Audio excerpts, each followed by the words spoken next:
Hello, and now I will try to show you what I teach. If I get to depict shooting a pistol match, let's say a pistol match in drawing, that would look like this. So we know a pistol match consists of 60 shots, and each shot consists of several elements, which are preparation, execution, analysis, and rest. Preparation, execution, analysis, and rest. Preparation, execution, analysis, and rest. And we know that it should go like this for 60 times. Preparation, execution, analysis, and rest. So you can see that all shots are identical and timed.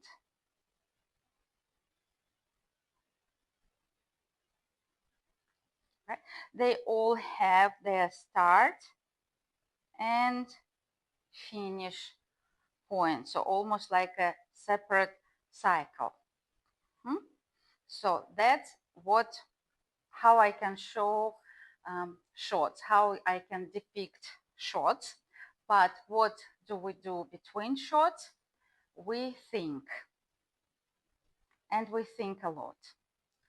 And the quality of our thinking determines the quality of execution of a shot. And I identify what I call 3 circles of thoughts.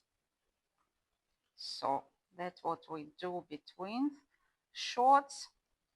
We think. And circle number 1,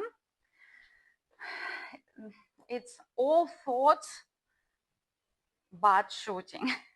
Anything but. So that's thoughts that are not connected to your shooting. These are thoughts about your job, about your family, health, world situation, prices, etc.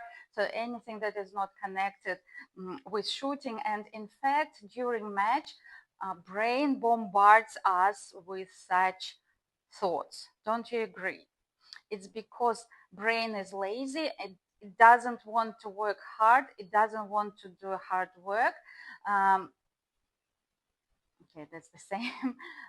But at some point we do realize it and tell ourselves, okay, I need to focus on my shooting, on what I need to do. And we bring our focus into the range, and yet we get distracted by other factors such as what other people shoot, what equipment they use.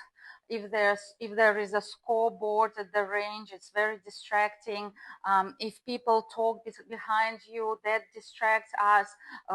If somebody looks at you or you think that somebody is looking at you, it distracts a lot and does not help to shoot better.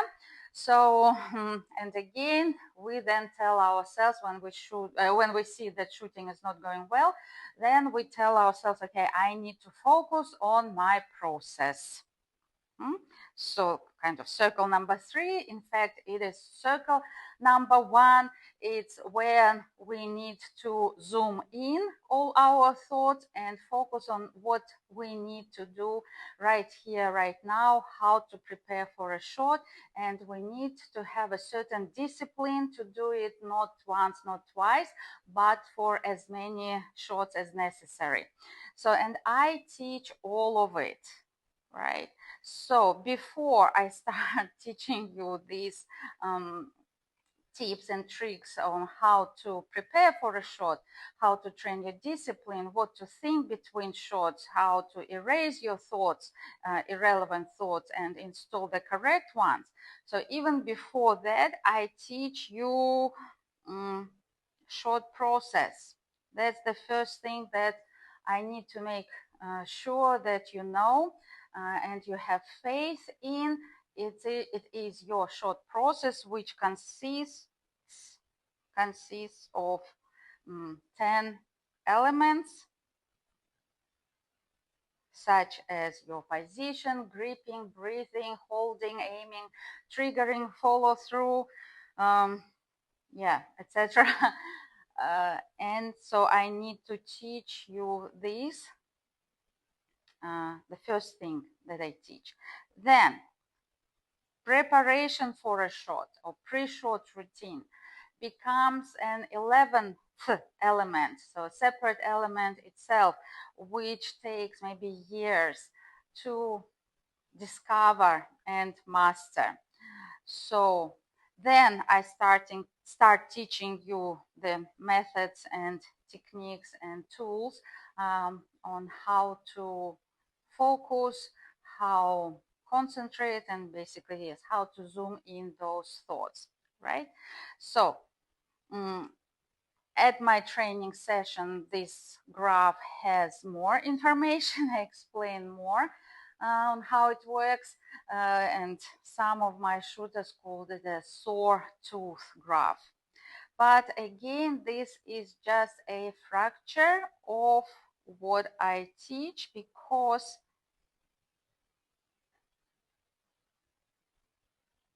the main work is here. So if we imagine shooting as a triangle, then we can see that the basement, the largest part, the basis or your platform is the biggest, and I would say most important. It's where your technical and physical skills are. So at this stage, I give you the exercises, how to develop your strength, your endurance. I give you training plans to do and exercises to develop these. And of course, we work a lot on the execution of a shot, on your shot process, because you need to get faith in it to be able then to execute it during a match, to do the same things at the match, right? So the bottom part, grassroots part or development level, no, development is middle one. So basis, foundation, yeah, that's the word. The foundation of your skill is here, and it takes a lot of time to develop. And only after that, after you develop certain steadiness and awareness of your position, of your body, and alignment, then we can start to add the exercises to challenge to challenge you mentally. So we start developing your mental toughness, and I throw in these exercises to train your brain, or what I call brain gym, to teach brain to think what it needs to think, not what it wants to think. And it also takes time and effort. And then, of course, at the elite level, we combine all of these, and we start to participate in a bigger competitions, so that to be able to handle the pressure of competitions, you need to be exposed to the same level of pressure, and that's how we evolve, how we grow. So all of it looks overwhelming, basically, yes. At the surface, or if we imagine shooting sport as an iceberg, on the top above the surface there is a hold your arm, look at your sides, pull your trigger, but underneath the surface is all the hard work and many trials and errors, right? So it looks daunting, but it will all work if you have this.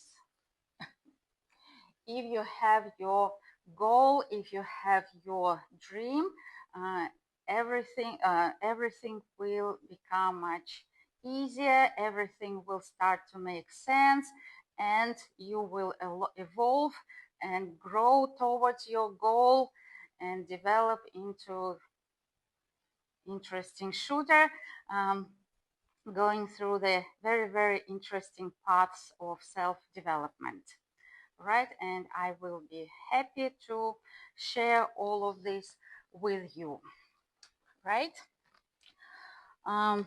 What else I wanted to mention in this video? This is my hair, these are my lashes, these are my teeth, and these are my nails. What I want to say that I am real. It's me. So we know how AI replaces a lot of jobs at the moment and basically takes over our lives. I use AI to create some pictures and to edit my text for my blog, because I still make a lot of mistakes. But I will never, or AI will never replace me. There will be never like my avatar or whatever it can do now. You can teach AI certain drills, you can teach AI techniques, and even teach it to be empathetic, to teach it empathy at some point, right? Even maybe experience, but it will take longer, right? But you cannot teach AI this experience that I have had, right? And ability to match your skills, or better say, to match certain exercises, techniques, and methods of teaching with your skills. So again, I promise that you always deal with me personally, and you always have this personal approach and solution-oriented approach. Okay? Thank you for your attention. Bye. By the way, I forgot to mention that AI evolves, but we humans also evolve, and I have completed a few courses on NLP, neuro linguistic programming, and hypnotherapy, strategic psychology, and art therapy. So, to be able to help my students to feel calmer during competitions and to start believing in themselves and help them to grow and develop faster. So if you're interested, contact me. Bye.